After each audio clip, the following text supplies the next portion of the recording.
realistically, how far away are we from an SEC championship that does not feature either Bama or Georgia, from Cardiff, Wales? Well, I'll tell you how close you are. You're 1 year away. You could be a few months away. I mean, this is not a foregone conclusion this year or any year. The matchups only happen twice.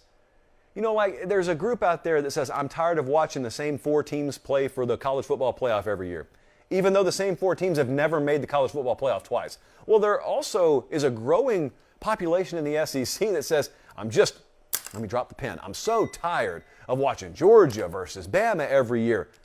It's happened twice since these current coaches have been there. It's happened twice. It happened in, 2018, and it was a classic, and it happened last year. That's it. That's all. So there's a big difference, and it has to be noted, there's a big difference in team versus program. If you were to ask me, how long is it going to be before a program bypasses Bama in the West or Georgia in the East? That's a different question. But a team, any given year, any given 12-game stretch, all sorts of weird stuff can happen. All sorts of injuries and bounces of balls, just outright upsets could happen.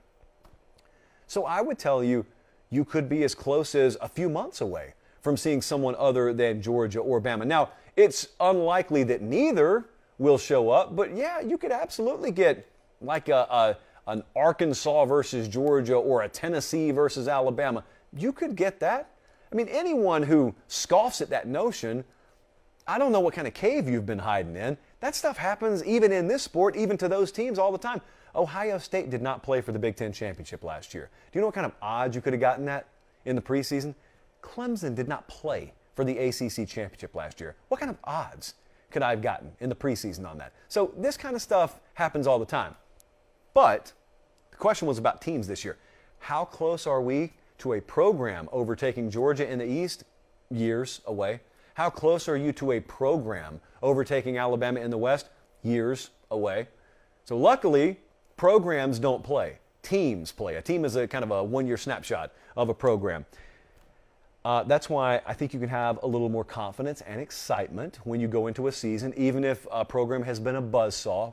You know, for instance, take these 2 teams, or take these 2 programs, I guess.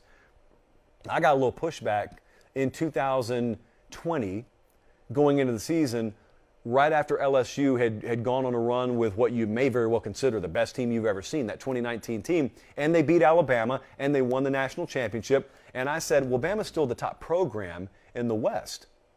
And some of the reactions were, did you not just watch the game last year? Yeah, I watched the 2019 LSU team be better.